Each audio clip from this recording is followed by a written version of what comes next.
আমার বোনকে আমার শ্বশুরবাড়ির মানুষজন মেরে ফেলেছিল। আমি যখন আমার স্বামীর হাত ধরে আমার বাবার বাড়ি থেকে পালিয়ে যাই, তখন আমার বোনের একটা ছেলের সাথে সম্পর্ক ছিল। ওই সম্পর্কটা বিয়ে ঠিক হয় আমার ফ্যামিলি ও তাদের ফ্যামিলির সাথে। আমার তখন মা ছিল না, আমার বোনটাই আমার পাশে ছিল বড় বোন হিসাবে। তারপরে আমার শ্বশুরবাড়ির মানুষ আমার বাবার বাড়ি গিয়ে আমাকে দেখলো না, আমার বাবাকে আর আমার বোনকে ঘরে পেল। বলে যে ও তুই তোর বোনকে তার মানে সাহায্য করছিস, দাঁড়া তোর কপালে দুঃখ আছে, এই বলে ও শ্বশুরবাড়ি থেকে চলে আসে। আর আমি তো আমার স্বামীর সাথে পালিয়ে গিয়েছিলাম।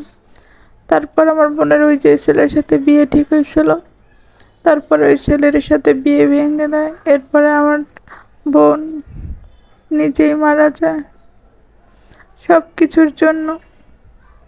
তারপরে আমাদের সব দোকানের খাবার দেওয়া বন্ধ করে দেয়, বেচে কিনা আমাদের কাছে কেউ কিছু বেচতে চাইতো না। বাবা অনেক দূরের হাটে গিয়ে কিছু খাবার নাকি কিনে আনতো, কাছের মানুষ কেউ ওনাদের কাছে খাবার বিক্রি করতো। ওই যে আমার শ্বশুরবাড়ির মানুষজন এসে টাকা দিয়ে গেছে, সবাইকে ঘুষ, সবাইকে না করে গিয়েছে, কেউ কিছু দিত না।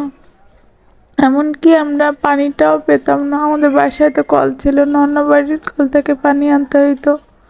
ওই কলেও আমাদের পানি আনতে দিত না। আমরা পুকুরের পানি খেয়ে নাকি আমার বাবা প্রায় 6 মাস কাটিয়ে দিয়েছিল। আমার মাও ছিল না, বাবার প্রচণ্ড কষ্ট হয়েছিল, না খেয়েও দিন পার করছে।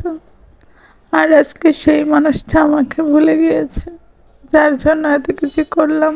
আমার মায়ের মতন আমার বড় বোনকে হারাইলাম, কী লাভ পেলাম জীবনে বলেন তো? শুধু মা বাবাকে কষ্ট দিলাম। জানি না মা কবরে বসে কি ধরনের অভিশাপ দিচ্ছে আমাকে। এত খারাপ করলাম আমি ওদের সাথে। আল্লাহ তুমি আমাকে মাফ করো।